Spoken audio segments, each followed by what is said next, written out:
Apócrifos. Carta de Tibério a Pilatos. O que se segue é a resposta de César Augusto a Pôncio Pilatos, governador da província oriental.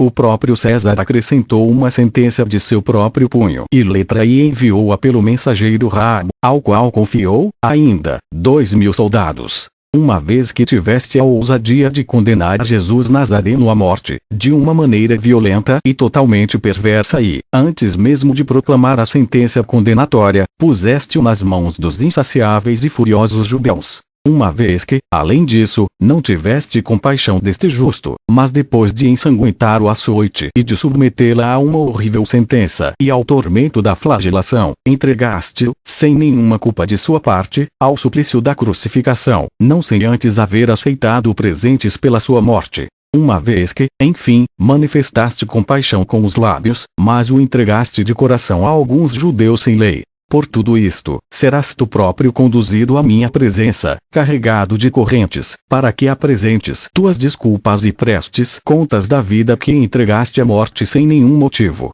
Mas, ai da tua dureza e da tua falta de vergonha!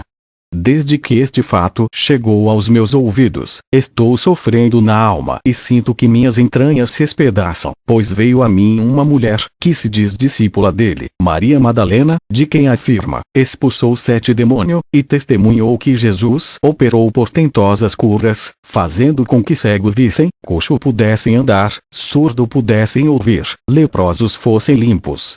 E que todas estas curas aconteceram apenas com a sua palavra. Como concordaste que fosse crucificado sem nenhum motivo? Porque, se não querias aceitá-lo como Deus, deverias, pelo menos, ter te compadecido dele como médico que era. Até o próprio relatório que me chegou de tua parte está reclamando o teu castigo, já que nele afirmas que aquele era superior a todos os deuses venerados por nós. Que se passou para que o entregasses à morte? Saibas, pois, que, assim como tu condenaste injustamente o mandaste matar, da mesma maneira eu, com todo direito, farei justiça contigo. E não somente contigo, mas também com todo teus conselheiro e cúmplices do quais recebeste o suborno da morte. Então Tibério César entregou a carta ao emissário e, juntamente com ela, a sentença na qual ordenava por escrito que todo o povo dos judeus passasse pelo fio da espada e que Pilatos fosse trazido como réu até Roma, juntamente com os principais dentre os judeus, aqueles que à época eram governadores, Arquelau, filho do odiadíssimo Herodes, e seu cúmplice Filipo, o pontífice Cairás e Anás, seu sogro, e todo demais judeus responsáveis. Assim, pois, Rachad marchou com o soldado e fez como lhe haviam ordenado, passando pela espada todos os varões dentre os judeus, enquanto que as suas impuras mulheres ficavam expostas à violação do pagão, o que fez brotar uma ralé abominável, como, aliás, fora engendrado por Satã.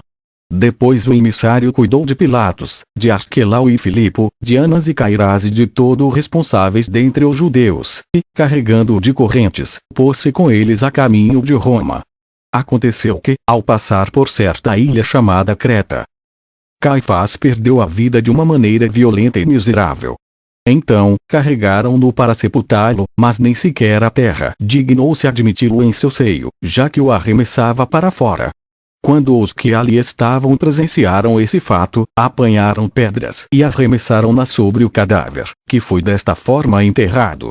Os demais chegaram até Roma.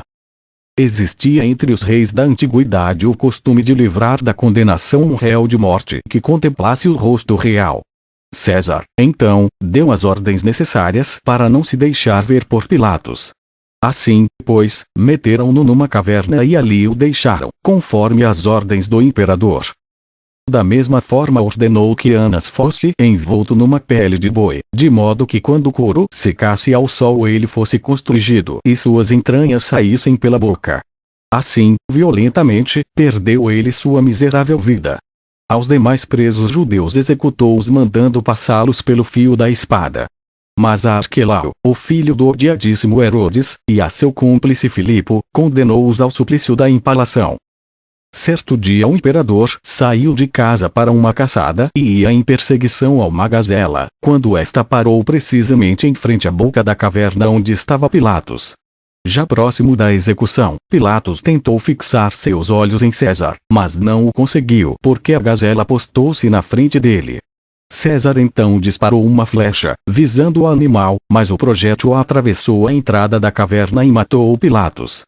Todos aqueles que creem ser Cristo o verdadeiro Deus e nosso Salvador, glorificai-o e agradecei-o, pois a ele pertencem a bem-aventurança, a honra e a adoração junto ao seu Pai no princípio e seu Espírito consubstancial, agora e sempre e por todos os séculos dos séculos. Amém.